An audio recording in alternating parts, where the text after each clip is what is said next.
Morning class, this is Wednesday, April 15th. This is your lesson for today. Make sure as soon as we are done with this lesson that you go over, take your quiz Wednesday, April 15th for government class. Today we're going to learn about Rod Blagojevich. So we're talking about state and local government, and this is a story you've probably heard of his name. He was in the news recently, the former governor of Illinois. So we're going to learn.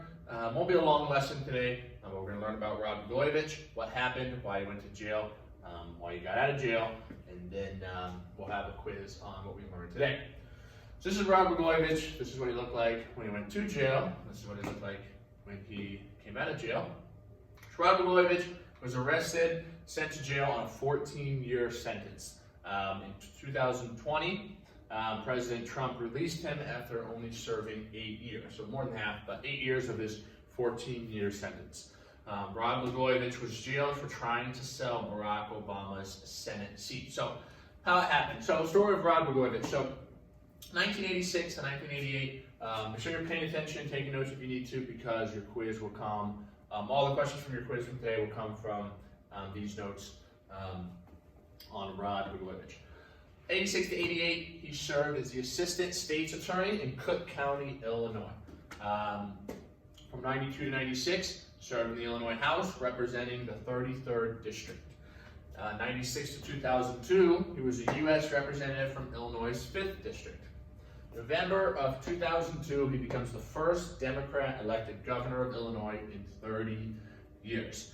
So he starts out and working the state's attorney in Cook County. He becomes an Illinois representative in the Illinois House. Then he becomes a U.S. representative. Then in 2002, he becomes the governor of Illinois. 2003, he's sworn in. 2007, he's sworn in for a second term. So everything's going good for Rod up until now. So 2007, he's sworn in for a second term, governor of Illinois. A year later, 2008, he's taken into federal custody on corruption charges. He's charged with conspiracy to commit mail and wire fraud and solicitation of bribery. Blagojevich and his chief of staff, John Harris, are accused of conspiring to obtain personal financial benefits by leveraging his authority to appoint a U.S. senator to replace President-elect Barack Obama. Okay, so here's what happened. So, 2008, Barack Obama was a Illinois senator and a U.S. senator from Illinois, and of course he is elected. He's become the president of the United States, and in Illinois' state constitution, the governor of Illinois, when that happens, the governor of Illinois has responsibility and the power to fill that vacant seat. So it's a Senate. We have 2 senators for every state, so Illinois had 2 senators. One of them, Barack Obama, was leaving to become the president. So because of how the state constitution of Illinois set up, the governor is charged with filling that seat. So Rod Blagojevich was in charge of filling that seat, that senator position. So, but he's arrested because he's charged and accused with trying to sell that seat to the highest bidder. A few days later, Blagojevich appoints former Illinois Attorney General Roland Burris to fill the Senate seat vacated by Obama. So he goes ahead and fills the seat anyway. The next month, the Illinois House of Representatives votes to impeach Blagojevich. The vote is 114 to 1. So out of the 115 members of the Illinois House of Representatives, all but one of them voted to impeach Rod Blagojevich for these crimes, alleged crimes. January 2009, the impeachment hearings begin in the Illinois Senate. Just 3 days later, the Illinois Senate votes unanimously to remove Blagojevich and to bar him from holding political office in Illinois again. So now he's been removed as the governor of Illinois. He's been impeached and removed, and also they bar him from holding any political office ever again in the state of Illinois. A few months later, April 2nd, 2009, he's indicted on 16 felony counts by a federal grand jury.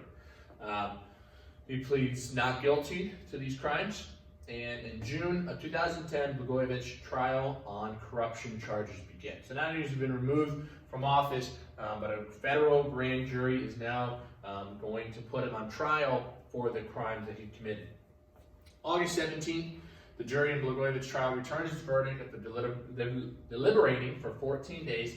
He's found guilty of making false statements to federal investigators. The jury is unable to come to a decision on 23 other counts. So he's only found guilty of making false statements to federal investigators at this time. So in 2011, a federal judge drops 3 of his 23 corruption charges. They dropped the corruption charges, and then in 2000, a few months later, his retrial begins. The jury comes back with 17 guilty verdicts this time. Blagojevich files a 158-page motion requesting an acquittal or a new trial, citing fundamentally unfair proceedings.